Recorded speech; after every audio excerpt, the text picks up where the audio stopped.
लगना तो बहरहाल है, ये सबको पता है। लगेगी मूर्ति तो लगेगी, हर हाल में लगेगी, लेकिन कोर्ट के हस्ताक्षेप से और फोर्सफुल्ली लगाना पड़ेगा।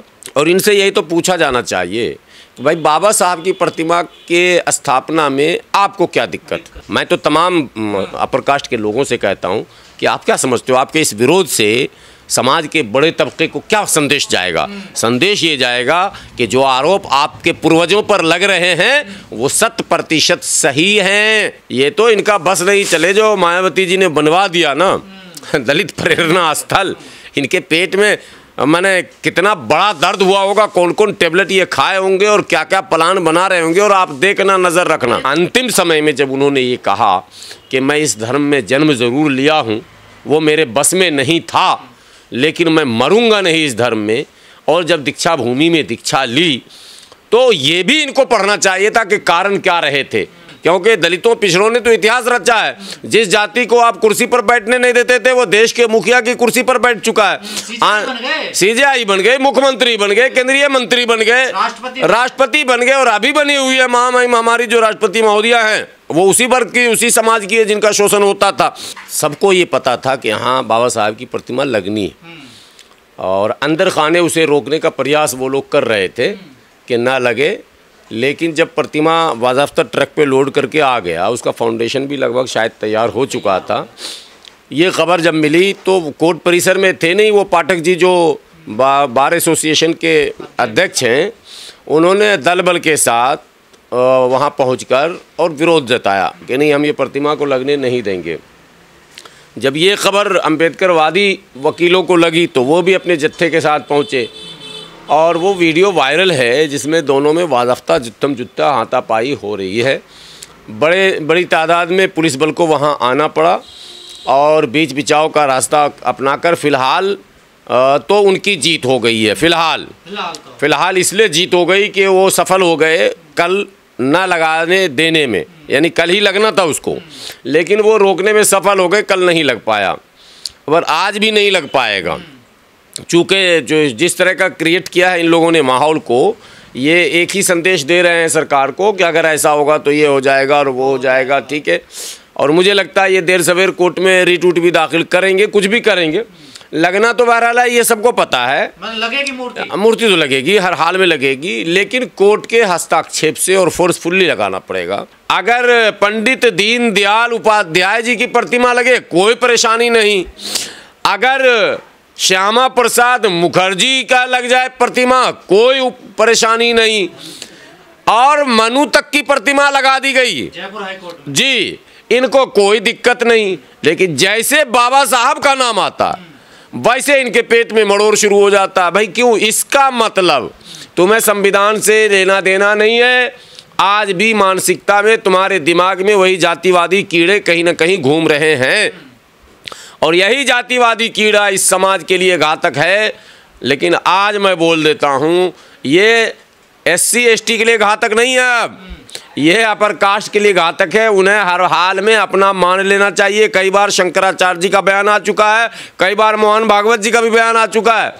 अब समता समानता की बात को स्वीकार कर लेना चाहिए। जाति के आधार पर किसी को छोटा बड़ा मानना या ऐसी अवधारणा आपकी है तो आप अपना नुकसान कर रहे हैं, आप देश का नुकसान कर रहे हैं, उस समाज का आप नुकसान नहीं कर रहे हैं। जैसे अभी आपने रोका, अगर नहीं रोका होता तो क्या होता, ग्वालियर में एक कार्यक्रम होता और प्रतिमा का जो है अनावरण हो जाता, खेल खत्म हो जाता।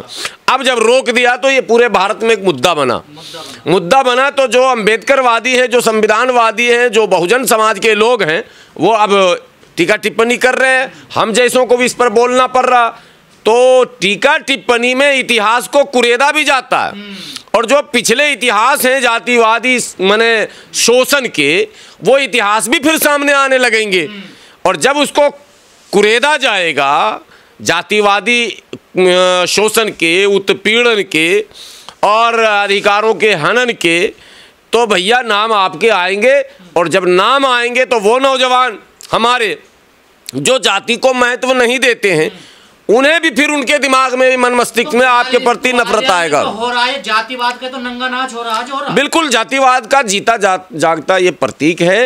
और मैं निंदा करता हूँ ऐसे सामंतवादी सोच पर, ऐसे मनुवादी सोच पर, ऐसे जातिवादी सोच पर, ऐसे ब्राह्मणवादी सोच पर, जो लोग आज भी 21वीं सदी में जब दुनिया चांद पर जा चुकी है, जब सारे धर्मों में इक्वलिटी की बात हो रही है, तमाम धर्म में दबे कुचले लोग बाहर निकल रहे हैं, आपको इनको नेल्सन मंडेला को पढ़ना चाहिए, इनको मार्क्स और लेनिन को भी पढ़ना चाहिए, इनको वो तमाम क्रांतियों को पढ़ना चाहिए जिन क्रांतियों ने यूनिटी लाई है, जिन क्रांतियों ने जो है समता समानता का माहौल पैदा किया है और कई जगहों पर राजशाही का जनाजा निकाल दिया है। कई देशों में आज जो है समाजवाद की स्थापना हो चुकी है। तो भारत जो है वो समाजवादी प्रजातांत्रिक लोकतांत्रिक देश है। ऐसे देश में अब मनुवादी सोच, सामंतवादी सोच के लिए जगह नहीं है। जब कोर्ट कमेटी ने परमिशन दे दी, पीडब्ल्यूडी उसका निर्माण करा रहा है, तो फिर इन्हें दिक्कत क्यों हो रही है? ये कोई अम्बेडकरवादी अलग से थोड़ा जबरदस्ती लगा रहे हैं? पीडब्ल्यूडी ने बनवाया ना फाउंडेशन देके। जितने बाबा साहब के प्रतिमा जहाँ जहाँ हैं, आप ये बताओ उन पर हमले कौन कर रहे हैं? उनका क्या बिगड़ रहा उस प्रतिमा से? उनको क्या बाबा साहब की प्रतिमा मुँह चिढ़ा रही है? उनको बाबा साहब प्रतिमा से ट्रैफिक उनका जाम हो रहा? क्या हो क्या रहा? फिर क्यों हमले की खबर आती? बाबा साहब की प्रतिमा का हाथ तोड़ दिया, कहीं ये कर दिया, कहीं खबरें आ रही हैं लगातार। क्यों? दरअसल इनको किसी भी कीमत पर आपके महापुरुषों, सिर्फ बाबा साहब की बात थोड़ा ना है, या और किसको झेल रहे हैं? ये तो इनका बस नहीं चले जो मायावती जी ने बनवा दिया ना दलित प्रेरणा स्थल। इनके पेट में मैंने कितना बड़ा दर्द हुआ होगा, कौन कौन टेबलेट ये खाए होंगे और क्या क्या प्लान बना रहे होंगे, और आप देखना, नजर रखना। ये तो हमला कर रहे हैं ना सर, सीधा देखिए, सीधा हमला कर रहे हैं। लोग गमछा नीला पहन के रोड पे घूम रहे हैं, उन पे हमला कर दिया इन्होंने। जी जी जी। अभी फिल्म जो क्या कहते हैं फूले आई, इसका विरोध कौन कर रहे थे? ब्राह्मण कर रहे थे। क्यों कर रहे थे भाई? सवाल तो यह पैदा होगा ना, किसी विरोध के पीछे का लॉजिक भी तो है, क्यों कर रहे हैं आप? सवाल पूछेंगे ना क्यों कर रहे हैं। जैसे हमने इतिहास में ऐसा करा नहीं जैसा मूवी में दिखाया जा रहा है। नहीं, इतिहास में तो जो करा वो दिखाया ही नहीं जा रहा, वो तो आप खुद दिखा रहे हैं। अभी जो आप बाबा साहब की प्रतिमा पर हमले कर रहे हैं, लगने इसका विरोध कर रहे हैं, उस समाज को आगे बढ़ने से रोक रहे हैं, ये दर्शाता है कि आपने अतीत में बहुत कुछ कर रखा है। ये दर्शाता है कि आपने कर रखा है। ये कहा जा रहा है ग्वालियर हाई कोर्ट के जो चीफ जस्टिस हैं वो कल आएंगे ग्वालियर खंडपीठ में, और उनकी उपस्थिति में मूर्ति कल लगेगी 19 तारीख। नहीं, एक बार चीफ जस्टिस का अगर वो लग जाए प्लेट, नेम प्लेट, तो उससे उसका भी प्रभाव रहता है। एक प्रमाण रहेगा कि इधर उधर चंदा करके तुम ये मत समझना कि एससी के वकीलों ने कुछ काम कर दिया। बार एसोसिएशन में तो वो भी हैं, कर सकते थे, करने का हक है, लेकिन जब ये विधि विधान के साथ हो रहा, तमाम नियमों के पालन के साथ हो रहा, ग्वालियर हाई कोर्ट ने मंगवाई है मूर्ति, अब मंगवाई मूर्ति, तो इसका विरोध करना तो कोर्ट का अपमान है साहब। गुलाम साहब, बड़ा सवाल ये है कि लोग कहते हैं कि जिसने बाबा साहब को पढ़ लिया, ये सब कानून के जानकार हैं, ये पढ़े लिखे लोग भी बाबा साहब से जातिवाद करते हैं। जो पहले कानून मंत्री थे बाबा साहब, इन्होंने कानून जो पढ़ी है ना, वो अपराधियों के बचाने के लिए कौन कौन से कानून प्रभावी हैं, फंसाने के लिए कौन कौन से कानून प्रभावी हैं, मुट्ठी भर कानून, संविधान पूरा नहीं पढ़ा। दूसरी बात है कि संविधान पढ़ भी लेंगे तो बाबा साहब को नहीं समझ पाएंगे। बाबा साहब को समझने के लिए बाबा साहब नहीं, पढ़े लिखे से क्या होता है? पढ़े लिखे और शिक्षित दोनों दो चीज़ होते हैं। पढ़े लिखे होना अलग भी बात है, ज्ञान, शिक्षा, विद्या अलग अलग नामों से क्यों पुकारा गया है? तो कह रहे हैं मैं संविधान को कुछ कर पाए क्या तुम लोग? नहीं, कुछ क्यों नहीं कर पाए? अरे कुछ क्यों नहीं कर पाए? खुले बोल रहे हैं वीडियो में। नहीं, उनको ये कहिए कि 10 साल से भारत का प्रधानमंत्री पिछड़ा अगर है तो संविधान की बदौलत है, तुम कभी होने देते थे क्या? 25-30 साल हो गए बिहार में जो है पिछड़ा मुख्यमंत्री है, भूमिहार ब्राह्मण राजपूत लाला को मौका नहीं मिला मुख्यमंत्री बनने का। ये संविधान की देन है। पहली बार उत्तर प्रदेश में योगी आदित्यनाथ बन गए, जो 27 में या 29 में कब चुनाव होगा? 27 में वो विधि विधान के साथ रवाना होंगे, क्योंकि दलितों पिछड़ों ने तो इतिहास रचा है। जिस जाति को आप कुर्सी पर बैठने नहीं देते थे वो देश के मुखिया की कुर्सी पर बैठ चुका है। सीजेआई बन गए, मुख्यमंत्री बन गए, केंद्रीय मंत्री बन गए, राष्ट्रपति बन गए, और अभी बनी हुई है महामहिम हमारी जो राष्ट्रपति महोदया हैं, वो उसी वर्ग की, उसी समाज की है जिनका शोषण होता था। तो अब प्रधानमंत्री भी बन जाएंगे, घबराने की क्या ज़रूरत है? समय की प्रतीक्षा कीजिए, प्रधानमंत्री भी बनेंगे। लेकिन ये असल में कहना चाह रहे हैं कि ये चाहते हैं कि संविधान जब कमज़ोर होगा तो जो मुट्ठी भर लोग पहले थे हावी वो फिर हो जाएंगे। संवैधानिक व्यवस्था में क्या है, एक तो आरक्षण है, एक व्यवस्था है, अब जाति जनगणना का ऐलान हो गया है, समझे, तो इनका तो दिमाग परेशान तो ये चल रहे हैं। बाबा साहब को जानते नहीं है, फिर मानते नहीं है। ये जानते खूब हैं, अपने दुश्मनों को ये जानते हैं, मानते नहीं हैं। बाबा साहब क्या नुकसान करेगी इनका? बाबा साहब को पढ़ने के लिए उनकी जीवनी को, उनके प्रारंभिक काल को, उनके शिक्षा के काल को अगर पढ़ लिया जाता तो बहुत सारी बातें समझो। और अंतिम समय में जब उन्होंने ये कहा कि मैं इस धर्म में जन्म ज़रूर लिया हूँ, वो मेरे बस में नहीं था, लेकिन मैं मरूंगा नहीं इस धर्म में, और जब दीक्षा भूमि में दीक्षा ली तो ये भी इनको पढ़ना चाहिए था कि कारण क्या रहे थे। कारण जो है सामाजिक विषमता थी, और विषमता के खिलाफ हमेशा बाबा साहब ने संघर्ष किया। और बाबा साहब के भी आदर्श थे, बाबा साहब ने भी अपना किसी को आदर्श माना था। और जब हम पीछे जाते जाते हैं तो हमें कई महापुरुष दिखते हैं, इनको क्या दिखेंगे, इनको बिरसा मुंडा का प्रतिमा लगाना भी इनको खलता है, इनको तो तिलका मांझी की प्रतिमा नहीं लगा पाते। ये मैं कहता हूँ ये लगाते हैं स्टेशन का नाम क्या है जी, तो दीनदयाल उपाध्याय। कौन सी भूमिका दीनदयाल उपाध्याय की है, कहाँ पर है? तो बोले जी अंतिम पायदान पे खड़े लोगों तक अनाज पहुँचाना इन्होंने संघर्ष चलाया था।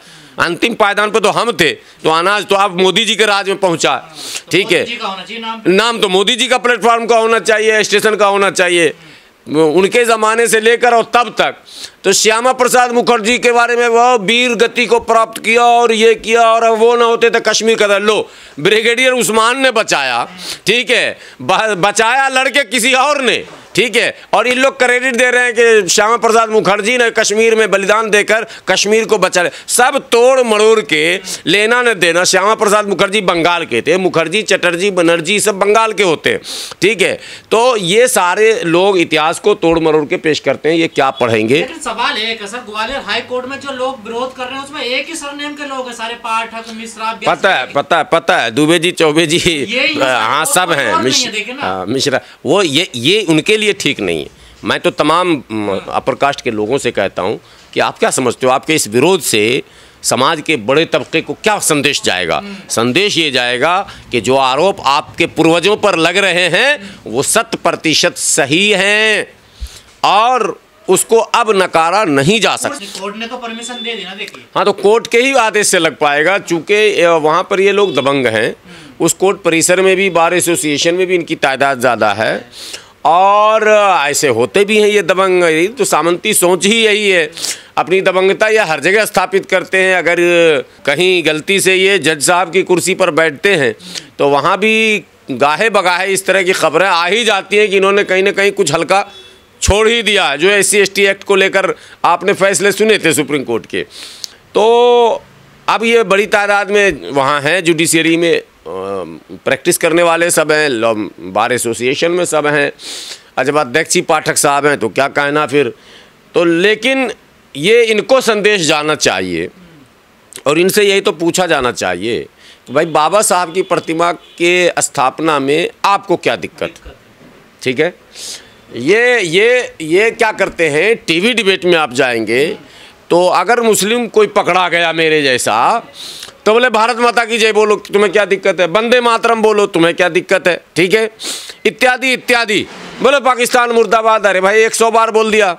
मैं पूछता हूँ आज हाफिज़ गुलाम सरवर कि आप ये बताइए कि बाबा साहब की प्रतिमा से आपको क्या दिक्कत है? जिस संविधान की रोटी खा रहे हैं वो वकील, उसी संविधान की बदौलत, उसी जुडिशियरी के इससे उनकी रोजी रोटी भी चल रही है। उस संविधान के निर्माताओं में जो नाम आता, बाबा साहब का नाम आता, उनकी अध्यक्षता में, उनकी देखरेख में संविधान तैयार हुआ, उनके हस्ताक्षर हैं उसमें। तो आप जिसको संविधान का एक प्रतीक मान लिया गया है, आपको कठिनाई क्या है कि अगर नेहरू जी की प्रतिमा लगे कोई बवाल नहीं,